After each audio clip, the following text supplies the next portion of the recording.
guys, it's Michelle from Cozy Egg, and this is episode 104.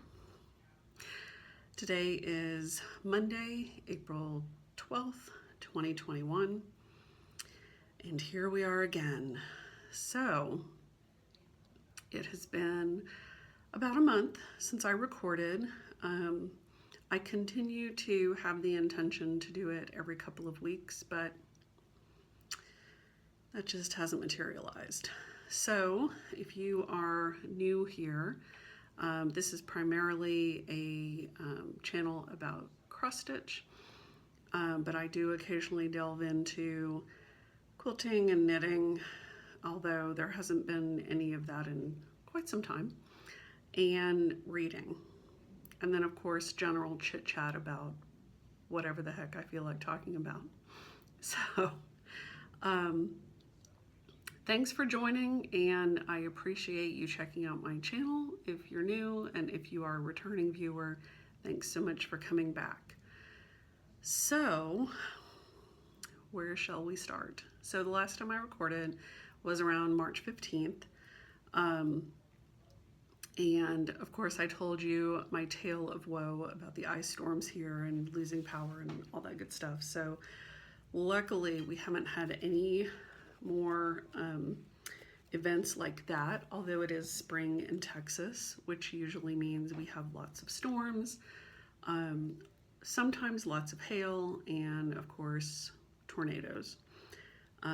We did have a bad storm that came through here maybe a couple of weeks ago, with the potential to have a tornado, and luckily it kind of went just to the west of me. But when those tornado sirens start going off outside, I start to get a little concerned. So, but luckily everything has been fine.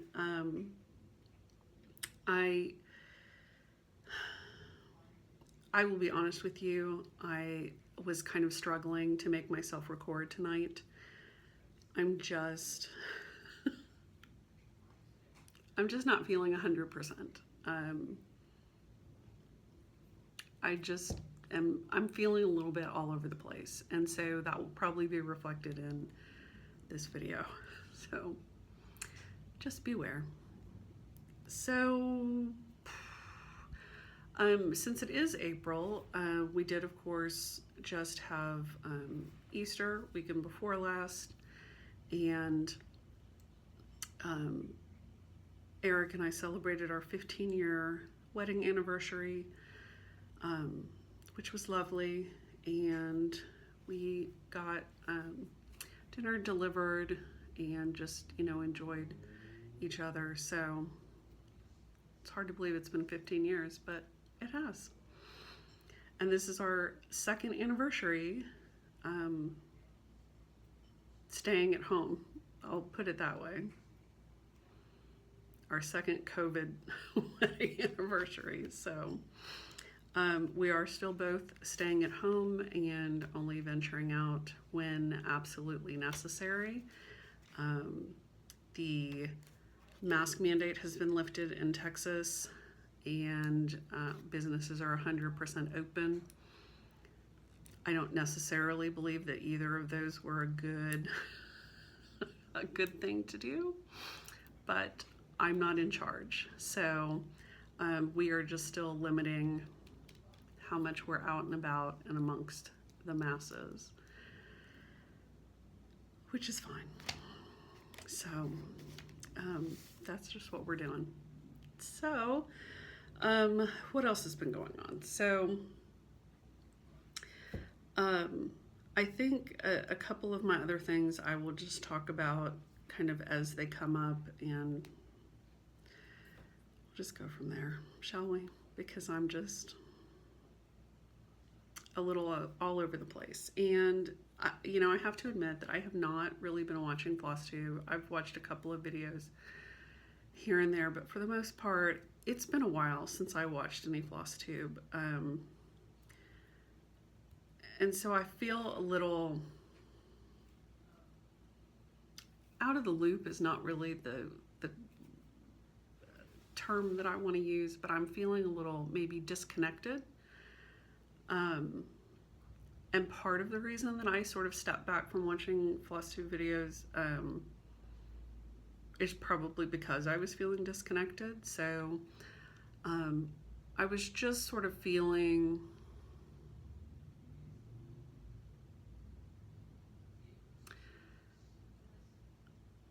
I was finding myself comparing myself to other folks and coming up short. And so it just felt like, you know, maybe I just need to take a step back and focus on me and on what I'm doing and, you know, just let some of that go. So I am starting to dip my toe back in a little bit and watch a little bit, but if you haven't seen me around, that's why. Okay, so let's talk about what I've worked on. So I'm just going to pull this one because it's in front. So I talked last time about getting together with some of my girlfriends on Zoom, and I had chosen to work on my Chatelaine Designs piece, Egypt Garden, while I chat with them. And so whenever we get together, I thought this would be the perfect project to just pull out and work on, because several of them are Chatelaine stitchers and it just seemed appropriate. So we did get together a few weekends ago and I did pull out Egypt Garden and work on it, and I made some pretty good progress actually. So I actually finished this entire center except for all the blank stuff is beads and crystals, but I finished all the rest of it. My little sparkly metallic fish are all done, as is the pond around them. And then I worked some more on these stalks of these, I think they're water lilies. So I worked some more on that and got a good bit done on there. And I really enjoyed working on it. It was a nice change of pace. I actually saw on the Chatelaine Designs Facebook group that someone that is working on this, in the place of some of the beads here in the center, she actually put a Swarovski scarab beetle, and it's beautiful. And so I'm like, I'm totally doing that. So I'm going to have to order myself a Swarovski scarab beetle, crystal beetle to put on in the center of my Egypt garden, and then put, you know, just crystals and beads around it. So love that. This is on 32 count Days Gone By silk weaver. This is old silk weaver. So I don't know if they still offer this color, or even if they do, if you could even get them to send it to you. So, but I'm really happy with my progress on that. So I will, that will just rest in the closet until the next time we get together. Okay, stuff is just not going to go back the way that I had it sitting here. All right, so the next thing that I worked on, I was working on Blacked Sky the last time we chatted, and I had picked it up for Dark 13 stitching. Dark 13 stitching is on the 13th of every month, where Emily C. Eclectic Possessions and I host a stitch along, and it's basically to stitch on any of your creepy, gothic, moody, macabre type pieces on the 13th of the month. And then we do dark October stitching in October for the whole month. So on the 13th of the month, I picked up Blacked Sky by the Primitive Needle. Here is what that chart looks like. And I worked on this bottom border. And so I have it, it's all the way across, completely done, bottom border. And I started the outline of this last block. So tomorrow I will be picking this up again and starting on that final block, which is this one, that one. And it doesn't have a ton of stitching in it, it's mostly words, so I'm hopeful that it will go relatively quickly, because my intention is to pick this up and stitch this block and finish this piece. It has been a whip for a very long time, but honestly, I'm okay with that because this is my comfort stitching. And so this is the piece that I pull out when I need something comforting to stitch. And if you are also a person that is comforted by melancholy, dark pieces, you're my kind of person. So this is a morning sampler, and I just love it. I have loved every single stitch on it, and I'm a little sad to be finishing it up, but I will also be thrilled to have it on my wall. So that's my intention, is I'm going to pick this up tomorrow, start that last block, and then keep stitching until it's done. Black sky till the end. So that's my plan.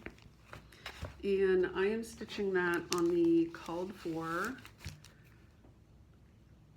40 count vintage pair by Lakeside. And I'm stitching it with the called for pure palette and Silken Colors silks. And it is just a joy. It's an absolute pleasure to stitch on. So, other than that, I have only been stitching on Sarah. So, let's talk about Sarah. So, Sarah Ann Banton is the reproduction sampler that I charted. I spent last year working on that in secret to offer it to the Tudor Rose Sampler Guild, which is my guild, for our 20th anniversary. I'm trying to get this where it's not putting a shadow on my face. So as part of our 20th anniversary celebration, this sampler is owned by one of our members, and she allowed me to reproduce it. So I released a pure reproduction as well as an adaptation to our guild members in December, and it is an exclusive to those 2020 members until this December, when I will be releasing it to the public. So if you are interested in that, just keep an eye out. This December, she will be available for you. So Sarah Ann Banton, 1833. She's a beautiful, beautiful sampler. She's got flowers, she's got birds, she's got a pretty verse. She has fruit baskets, she has an Adam and Eve, she has deer, the whole 9 yards.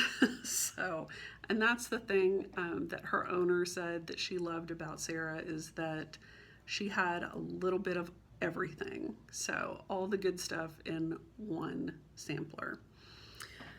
So I have been working on Sarah. I charted her. I have not, and this is a picture of the antique.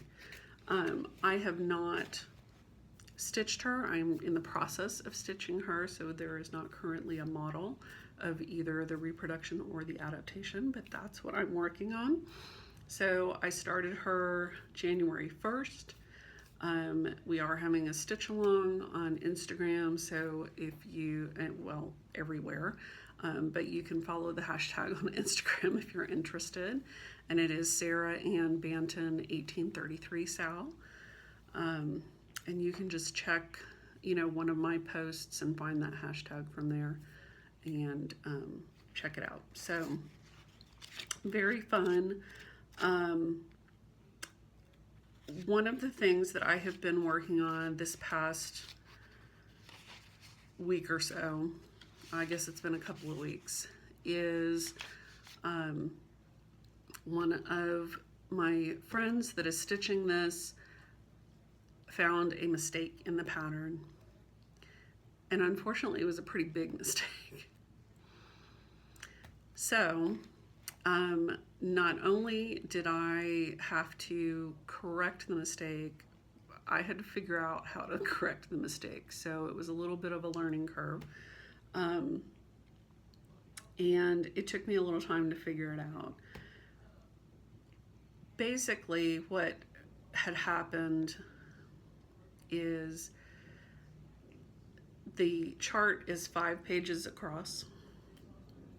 And so between the last row of the chart, the last row of pages, and the row above it, there were 5 rows of stitches missing between the two. And so 3 of those rows showed in the overlap that were on that bottom row of pages, but two rows were just completely missing. So I had to sort that out. And of course, you know, when someone finds a mistake with your work, it just, you know, I was just sick. So,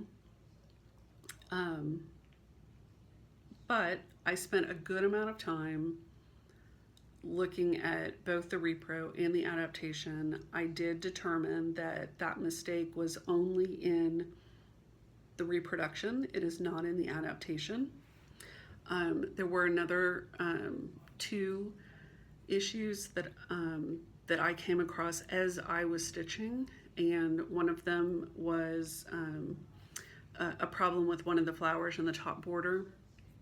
One of the petals was off, and then in the carnation border, which is right here, the center flower, I had the wrong color filled in because that flower is sort of outlined, and then there's a separate color filling it in, and the fill-in color, I had the wrong color in there. So I made the corrections to the chart, but then I also had a couple other things that I wanted to be able to do to make it a little bit easier to navigate through the chart, because it's a big sampler, and so, you know, it's like a 25-page chart. And so one of the things that I wanted to be able to do, which was not in the original, is I wanted to have the grid numbers here and on the side, so that as you go from page to page, you have a little bit easier time figuring out where you are, first of all. And then second of all, I wanted to be able to have these reference numbers here. Some designers will do this, some don't. But I took a look at Tanya, the Scarlet House, and she does this on her charts, and her charts are very well done. So I wanted to try to do it on mine as well. And so what this tells you is you're on page 1, and so the page next to this is page 2. And then down here, it tells you, you know, what page is right beneath it and what page is catty corner to it. So that, you know, on any page that you're looking at, you can tell what's above, what's next to it, what's below it. And that just makes it a little bit easier to navigate where you are in the chart. I also changed up in the layout, and I have to thank Janine from the Blue Flower for helping me figure out how to do that in the software, because I could not figure it out for the life of me. But Janine came to my rescue, so many, many thanks, Janine. Super appreciate it. I also wanted to change the way that the chart fell on the pages to make it a little bit easier as well. One of the things that I noticed in the original chart was that, and I realize probably most of you don't have this chart currently and probably could care less, but part of the reason that I wanted to talk about it is, one, because this took up a good amount of my time trying to fix this, and two, I thought it might be interesting to kind of understand sort of some of the things that a designer or a reproductionist might be looking at or thinking about as they're charting. It's not as easy as it looks. I'll just say that. But one of the things that that I noticed in the way that the original chart, the way that the chart fell on the pages, was on the right-hand side, this right-hand border. Originally, the way that it fell on the page was that the only thing on that page was the border. And so there was nothing next to it that you could kind of reference and figure out where you are in relation to, you know, what's inside the border. And so I made that adjustment so that you could see, so that more of this fell on the page, so that you had something to reference where you were, as well as in the page numbers, that you could see, oh, here's the fruit basket, and here's this little, you know, plant thing. So that just gave you a little more reference point to hopefully avoid you having issues. And I did the same thing with the bottom border. So originally this bottom border kind of fell on a page by itself. So you had nothing above it to reference. And so I changed the way that the chart fell on the pages so that you have what's inside that border so that you could tell where you were. Excuse me. So anyway, that took a good bit of time because I had two charts that I needed to look at. I did want to make sure that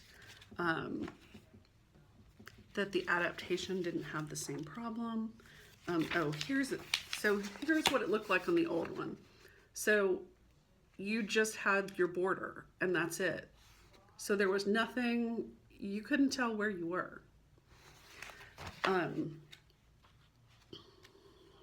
Which, you know, makes it a little bit difficult. But, so it took me a little while to figure that out. It took me a little while to check both charts to make the corrections that I needed to make. Thankfully, I didn't have that weird 5-row thing missing on the adaptation. It was only on the repro. But I got the charts redone, repackaged together with their cover pages and the story and the instructions and all that good stuff. The other thing that I did is that there are a couple of places where there is over one stitching.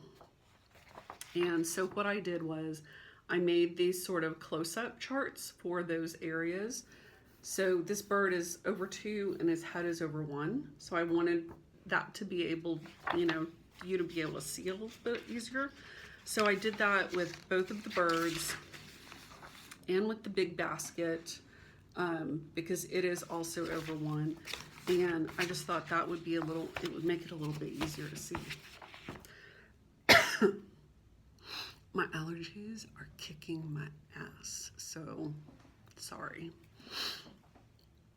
Anyway, so got those all packaged up, and today I sent out new charts, corrected charts to all 80 people that requested charts originally. And so those all went out today, so I can sort of breathe a sigh of relief. And now that's off my plate, thankfully. And hopefully I won't find any more mistakes. Well, let me rephrase that. Hopefully there are no more mistakes. So, let's hope. But that is, of course, the problem with not stitching a model before you release your chart, because you know, one, no one's going to be as familiar with the chart as I am. And so in some cases, it's probably easier for me to catch a mistake because I know what it's supposed to look like. So, you know, when I get to a flower and go, I don't think that color is the color that it's supposed to be, and then I go back and I check my reference photos and my chart, then it's like, nope, that's wrong. So, but it's a pretty humbling experience to find a big, huge mistake like that, or be informed of a big, huge mistake like that, and have to admit, you know, to folks that you've made a mistake. And unfortunately, in this case, you know, what I would have loved to have done was to figure out the mistake, fix it, let people know at the same time that I was sending out the corrected version.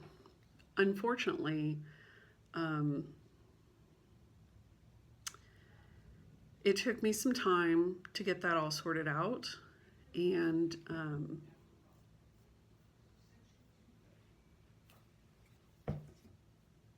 my hand got forced a little bit. So I had to sort of announce, hey, there's a mistake.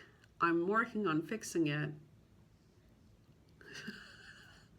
I'll eventually send you a new chart. But that took much longer than I really wanted it to. But, you know, what are you going to do? So, let me show you Sarah after all of that rambling. So, I have been working on her other than, you know, my working on Blacked Sky to do that bottom border, and working on Egypt Garden that couple of days that I worked on it. Sarah is all that I have worked on. So, here's where we are, and I realize that this looks super green. It is not quite that green. I am stitching this on Weeks Putty, 40 count, and so it does have a greenish cast to it, but it's not that green. It's sort of a gray green, I'll say. Let's see if this helps at all. No, oh, maybe.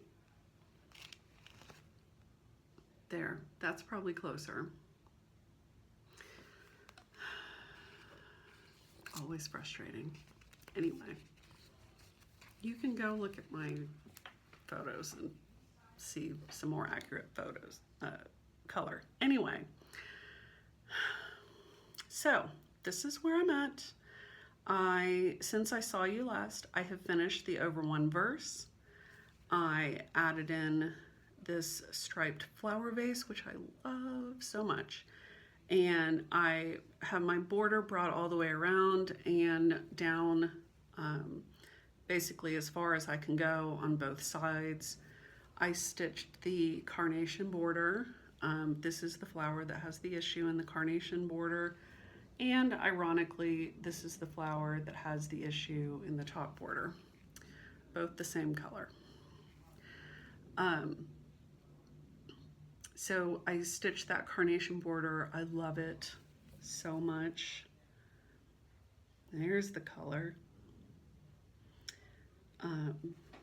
Just really, really love it. So got that carnation border stitched, and that was my goal for last week, was to get that border stitched, or that band stitched, and I did. So now I'm going to, I'll stitch on this tonight.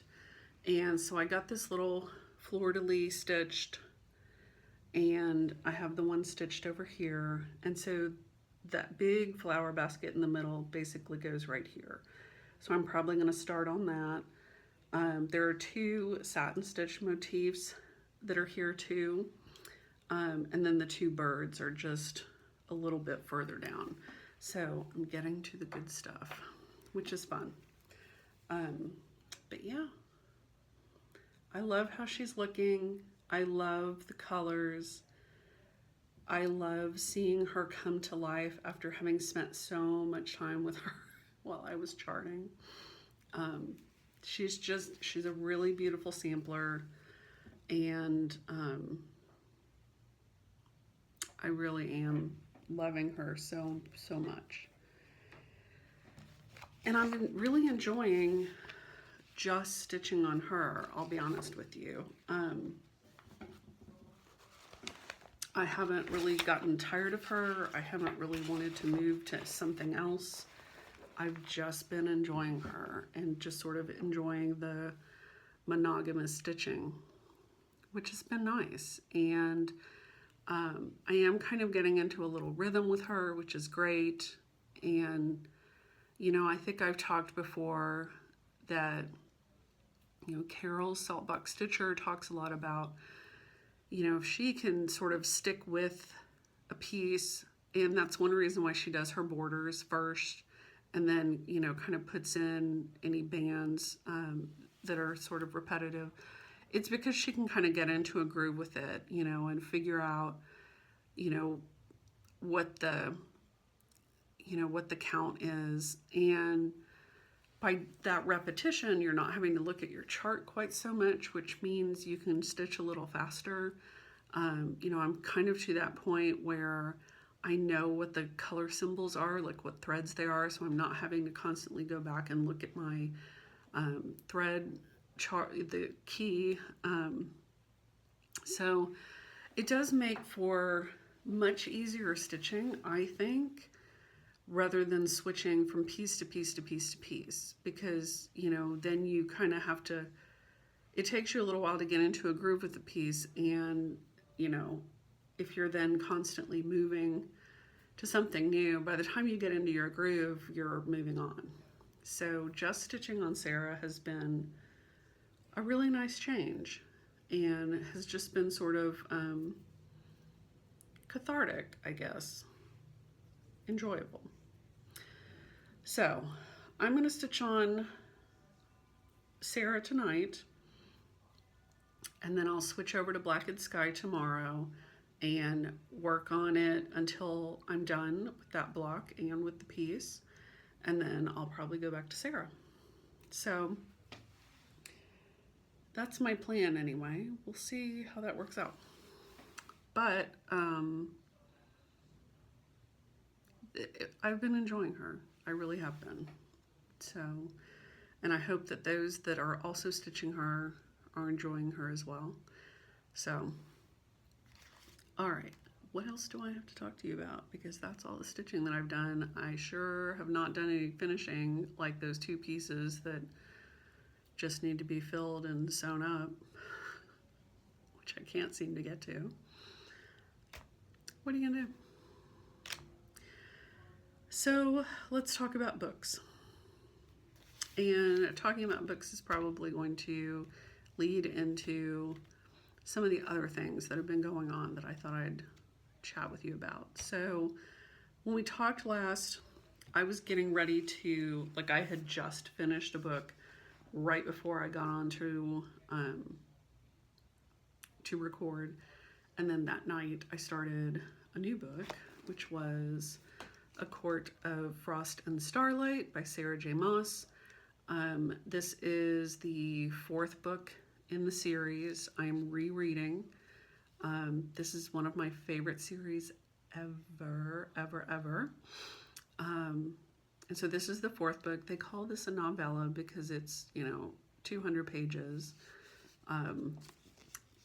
So it is obviously much shorter than most of her books, but there's a lot in this book. So when I picked this up to read it, and I had been like anxious to read it,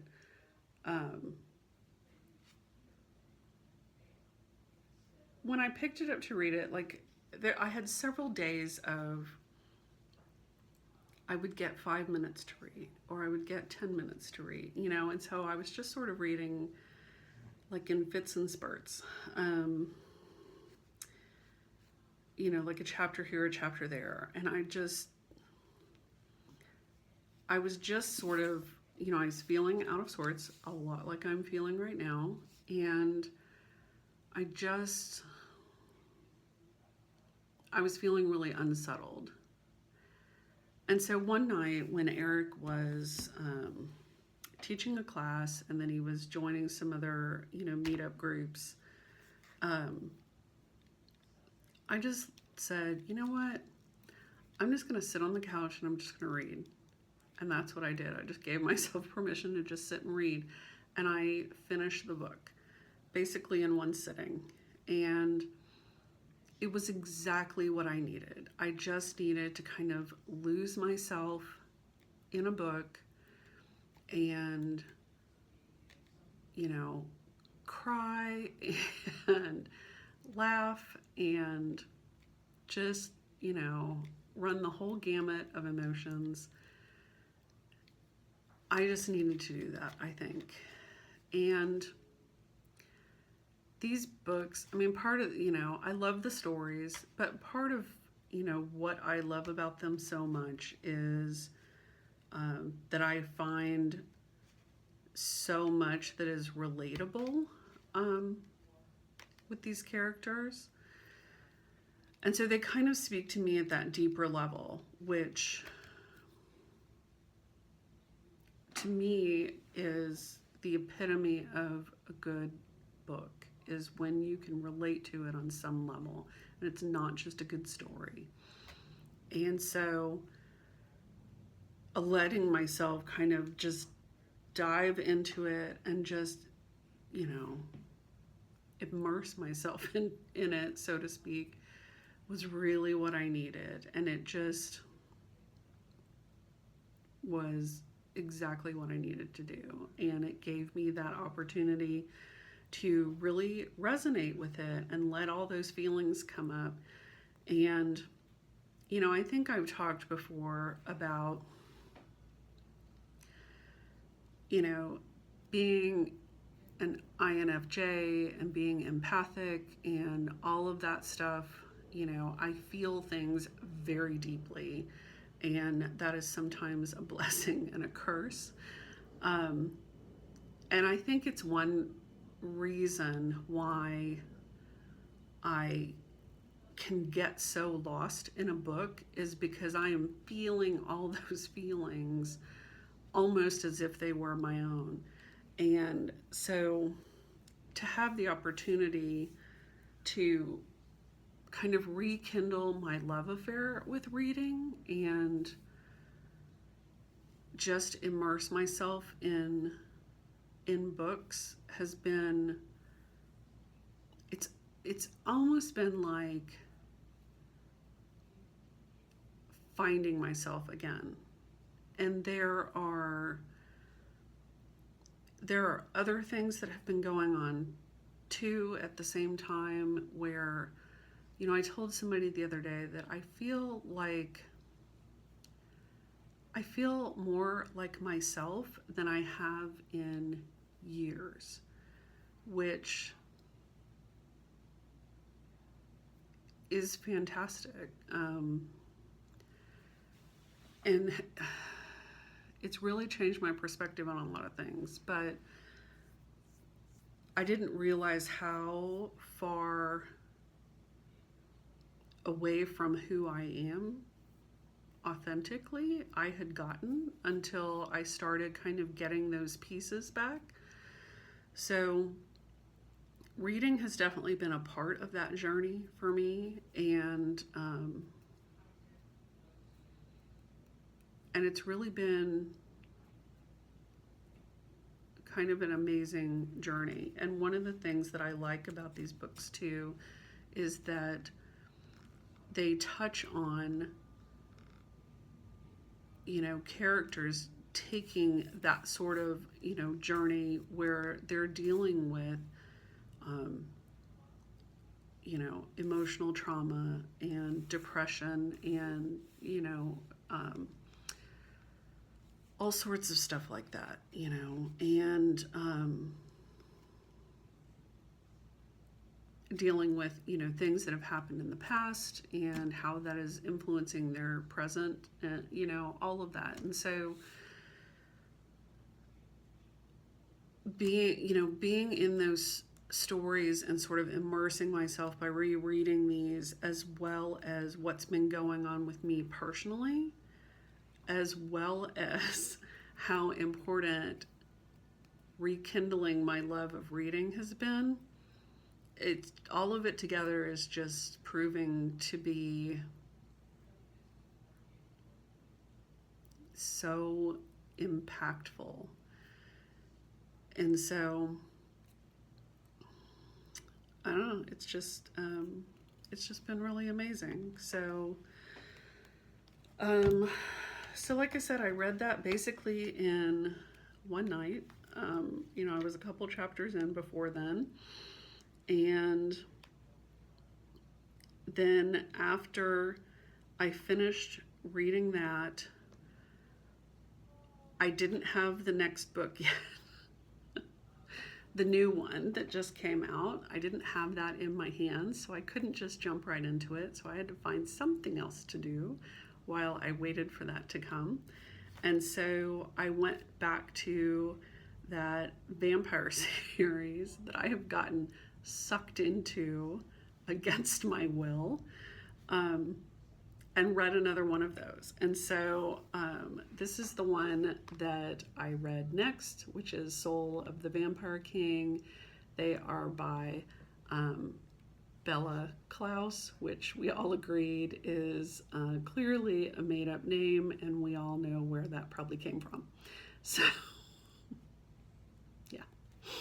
And the covers are ridiculous. But, needless to say, these freaking books end on a cliffhanger every time. Like, and they're not bad. I wouldn't rush right out and, tell you to, rush right out and read them, but they're not bad. They're actually keeping my attention. And there are things about the storyline that I really find interesting. The main character has a lot of knowledge about crystals and energetic healing and things like that, which I find, obviously I'm into that stuff, so I find that interesting. And of course it's vampires, which, we all know my love of vampire books. So, and not just books, but just vampires in general, right? So I'm enjoying them, but every freaking one of them ends on a cliffhanger, and I'm like, oh, why can't I quit you? But I can't, and so I just have to read the next one. So, so I read Soul of the Vampire King, and by the time I was finished with it, my new book had shown up, which I was very, very happy about. Unfortunately, Amazon does not know how to package a book correctly so that it arrives undamaged. And so the first one that came was not in pristine condition. So, we basically, filed a thing, and they sent a replacement one. The replacement one, so the first one came like in a huge box with a whole bunch of other crap just loose in the box, like no packing materials, no nothing. We're just going to throw a bunch of crap in here, and however it arrives, it arrives. The second book that came, the replacement book that came, was in its own little box. The box was in pristine condition. Open it up, and there were two huge gouged holes in the back cover, like through the cover, through the actual back of the book. I'm like, whoa. I finally got a third copy that was in good shape, but it took 3 tries. So, here is the book, and this is the newest book in the series. Sarah J. Maas, of course. This is book 5, A Court of Silver Flames, and this is the book where they changed the book covers, which is why I was on the hunt to get the original covers in the hardbacks of the other books before I couldn't anymore.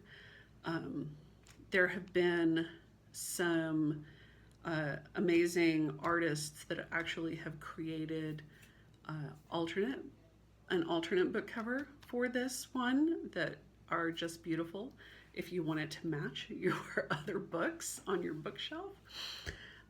Because even on the even the spine is different, the way that they've done it. So the other ones go horizontally. So when you see it on your bookshelf, it's like, bum, bum, bum, meh. Yeah. But they have released the new covers, and so they want you to go and buy all the new covers, right? I get it, but it still doesn't make me happy. So I picked this up. This book is 700 pages, 750. I read it in a week, and I'll be honest with you, I kind of blazed through, the first like 2/3 of it, and then the closer I got to the end, the slower I started reading because I did not want it to be over, as well as, of course, you're sort of hurtling to this thing that is going to happen, and your heart just can't deal with it. So,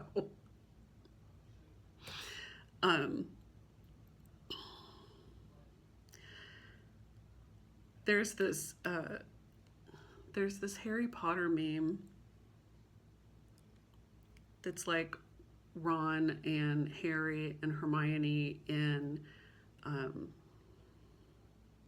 their divination class, and when they're like reading each other's futures, and Ron's like, he says something to the effect of, you're going to meet with disaster, but you'll be happy about it.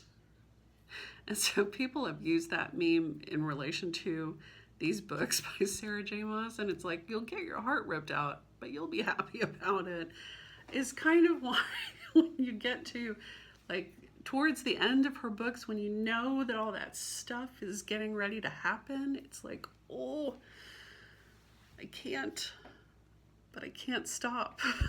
So anyway, this book is amazing.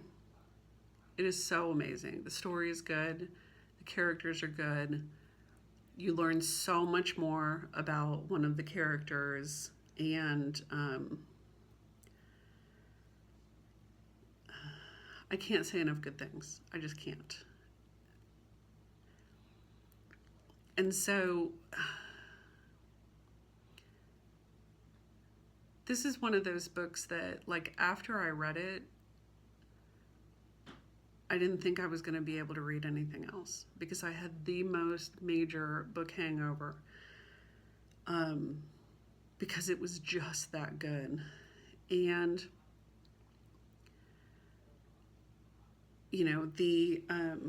the caveat here, of course, is that sometimes Sarah's books get categorized as young adult. Why? I don't know.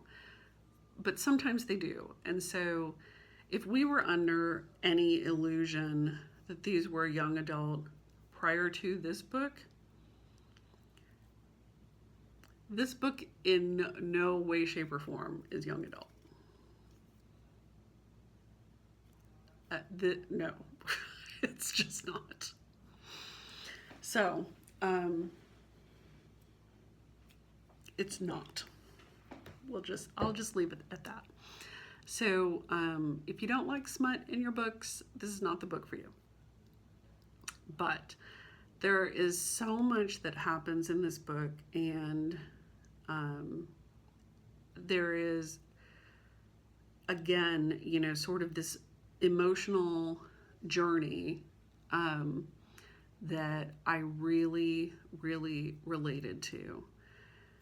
More so even than the other books. And so there was, reading this book to me felt like not only was it reflective in some way of my own journey, but it also almost showed me a path forward. And when I posted about this book, when I finished it, when I posted on Instagram about it, one of the things that I said was that the last tarot card that I had pulled had talked about following breadcrumbs. And it was all about like following breadcrumbs towards your goal, like, towards the direction you need to move in. And this book felt to me like it was full of breadcrumbs. That's what it felt like. And so each piece, each chapter, each little bit, each struggle felt like a breadcrumb. And so this whole book just sort of felt like, it was just sort of like a lightning bolt,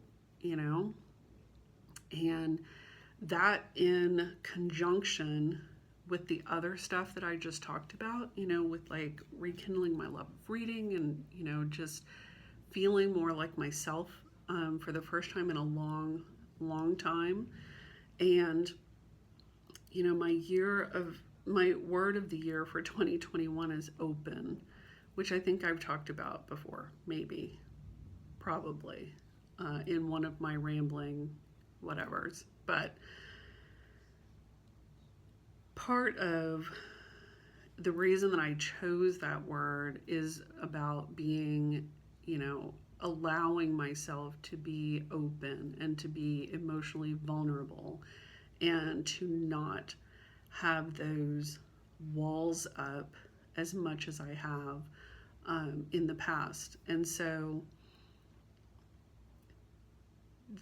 there is so much of this book that just felt like those sort of breadcrumbs leading me in that direction, which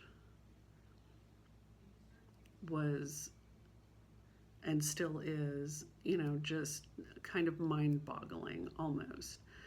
So one of the outcomes of reading this book is that I've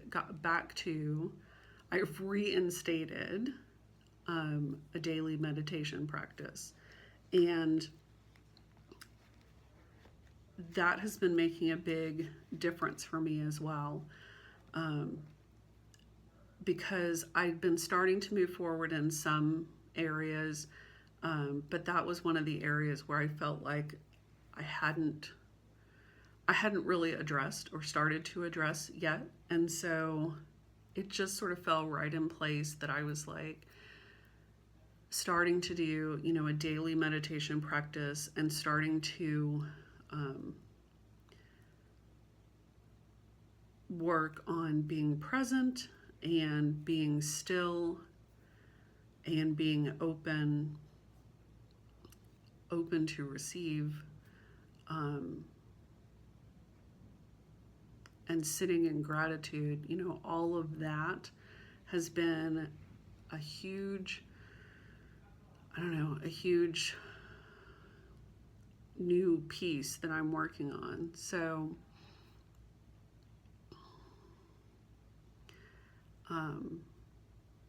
it's just been really, when I stop and think about it, it's almost kind of mind-blowing. But yeah, so there was so much in this book. This book is so good. Just in and of itself, it's a good story, good characters, etc., etc. But it was so good on a completely different level for me. And that's what just made it kind of amazing.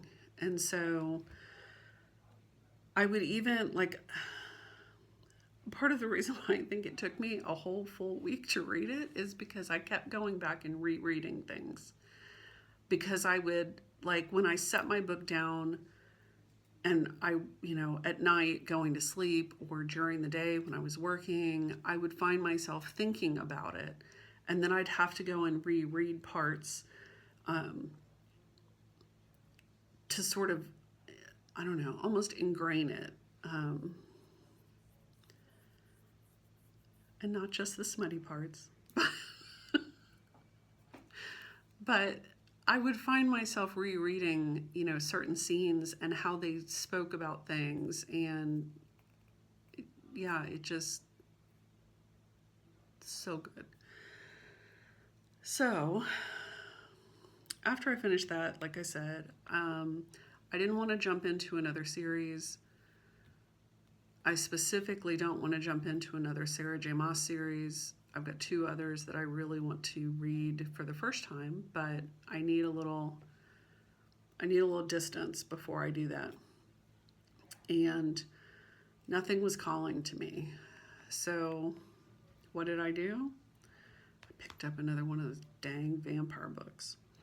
So the one I'm reading now, I think there's like 6 or 7 of these. The one I'm reading now is Thrall of the Vampire King. So finished Soul of the Vampire King, now reading Thrall of the Vampire King. And I think there's 1 or 2 more after this one. Because this one is going to end on a freaking cliffhanger as well. But whatever. So that's what I'm reading now. I will be honest with you. My plan when I finish that book is to go back and reread A Court of Silver Flames again. And I have never in my life wanted to reread a book immediately after finishing it. But I can't stop thinking about it. That's how impactful it has been. And so I think I'm just going to reread it.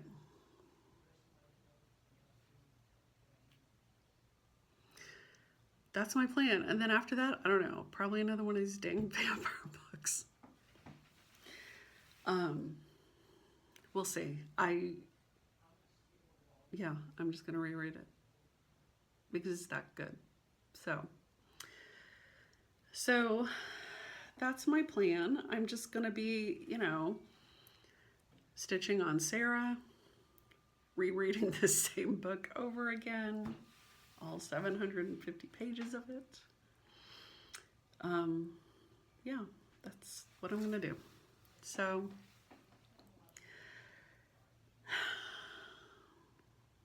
I'm glad I recorded tonight. I really didn't want to, but I knew I needed to. So I'm glad that I did. And I hope that you're glad that I did. I hope that you enjoy our time here visiting together. And let me know your thoughts. Let me know what you're reading that I might need to read. And if you do read this series, I've had several people, message me and tell me that they are picking it up for the first time and really enjoying it, or they are rereading it as well and enjoying it. So I'm very thrilled for that. So, okay, well, I think that's all I got. I'm going to go do a little stitching, do a little reading.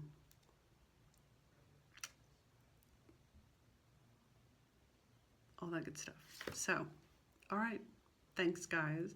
I appreciate you visiting. I appreciate you subscribing. I appreciate your likes and comments and all that good stuff. And I'll see you next time. Bye.